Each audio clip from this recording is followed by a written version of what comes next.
On the 29th of December, Bloomberg reported that Chinese vehicle sales in Europe hit an all-time record. European countries such as Belgium and England were the biggest importers, taking up nearly 70% of the shipments. But more importantly than that, exports of electric vehicles from China more than doubled in November, creating a monthly record, mostly fueled by European automakers that farmed out the production to the country. Car manufacturers in China exported $8.2 billion worth of electric vehicles in November. That's up 165% from 1 year ago to reach the highest ever monthly total data from the nation's customs authorities showed. Now, this all comes at a time when companies such as BMW and Volkswagen have announced that they will actually make cars and parts for their EVs in China, which they will actually plan on selling in Europe. Is it just me, or is it a little bit weird that it took Stellantis and their CEO Carlos Tavares 1 year to work out what Herbert Diess, the former CEO of Volkswagen, already knew? China is about to crush Europe and its automotive industry. And now, Stellantis is getting very, very worried. Stellantis' CEO Carlos Tavares warned yesterday of a terrible fight with Chinese automakers, which is, well, it's here. Hello, my friends. Welcome to the channel. I'm the Electric Viking. Great to see you. Welcome to 2023. It's going to be an amazing year. 2022, I mean, it was a pretty good year. For me, personally, there were some tough times. There were some really good times as well. I hope you had an amazing 2022. But this year, it's going to be really, really tough if you are a European automaker. I mean, have a look, for example, at Volkswagen's electric car sales in Germany. I'm not just talking about Volkswagen the brand, I'm talking about Volkswagen the group. You'd think they would have gone up, right? All their promises, all their ramping up of manufacturing of EVs, all their big talk, didn't happen. It went down. How's that even possible? How is it even possible that the media said nothing about it? Now, this is what Stellantis' CEO Carlos Tavares is talking about. Chinese automakers are just on the precipice of sending hundreds and hundreds of thousands, probably millions of electric cars to Europe. And while they make them at a much, much lower cost in China, there's a lot of speculation about the cost difference. Many people say the cost difference is 40%. Now, I don't know if that's true. I don't think anyone really knows if that's true, but it's very possible. Remember, one of the big advantages that Chinese automakers have is that they're using lithium iron phosphate batteries. European automakers are not. Therefore, they're paying much less for the battery packs. Plus, those battery packs are much more reliable.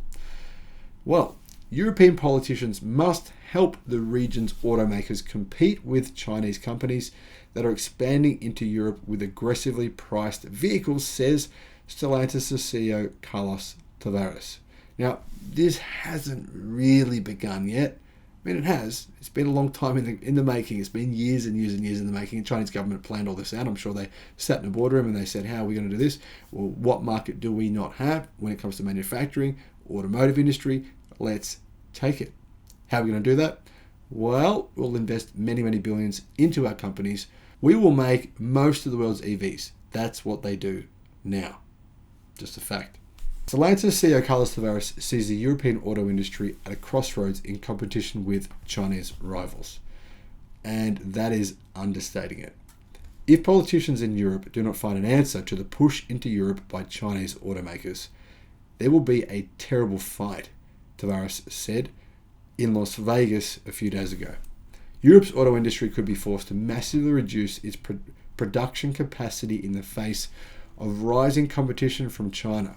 That's what Tavares now realizes. Now, remember, this is the same guy who said that Stellantis cannot produce EVs at a price where they're affordable. He said it's impossible. He said it costs the company twice as much to make an electric vehicle as a gasoline-powered one. That's crazy. If it's true, that's bordering on just insane. Chinese companies are expanding in Europe with competitive and aggressively priced vehicles, Tavares said. But this is just the tip of the iceberg. They haven't actually really gone into Europe in any meaningful way yet in terms of pricing. Their pricing is still quite expensive in Europe. They will bring it down though.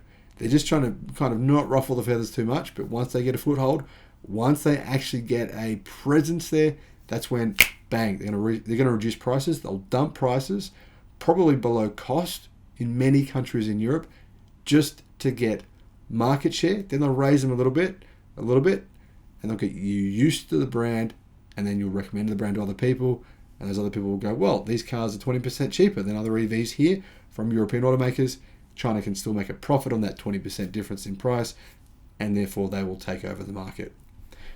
The price difference between European and Chinese vehicles is very significant, he said. If nothing is changed in the current situation, European customers from the middle class will increasingly turn to Chinese models. The purchasing power of many people in Europe is decreasing noticeably. Tavares' comments echo those of Forvia CEO Patrick Collar, who said in Las Vegas that European automakers must develop affordable small battery electric vehicles for urban use.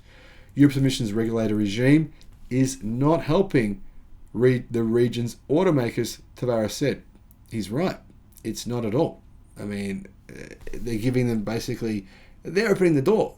They're like, the door's open. Come on in and sell your EVs here. It's just a bit shocking to me. I'm quite surprised by that, but that's what they've done. Regulation in Europe ensures that electric cars built in Europe are about 40% more expensive than comparable vehicles made in China, Carlos said. If the European Union does not change the current situation, the region's auto industry will suffer the same fate as the European solar panel industry, Tavares warned. I think we've seen this movie before. It's a very bleak scenario, but it doesn't have to go that way. Well, for Stellantis, you know what Stellantis just did?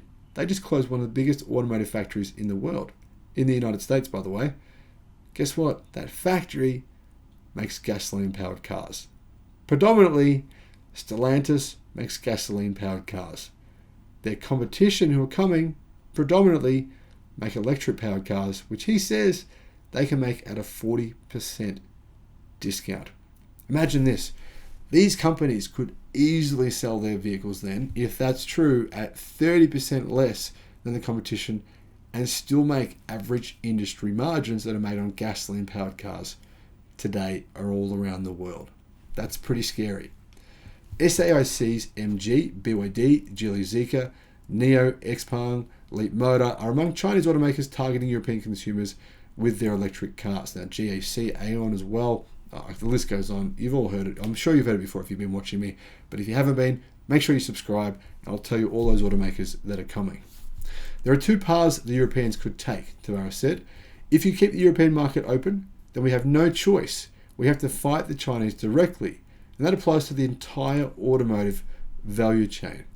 The consequences would be very significant, he said. That would inevitably lead to unpopular decisions. Capacities would have to be cut and plants would have to be relocated to more favourable locations. In other words, he's saying we'll have to make our cars in China too. Another option, Tavares said, is to reindustrialise Europe to bring back lost industries and production chains. But that's the kind of thing that takes a decade, at least a decade. That's not even remotely feasible. I don't know why he even brought that up. That would take massive structural changes.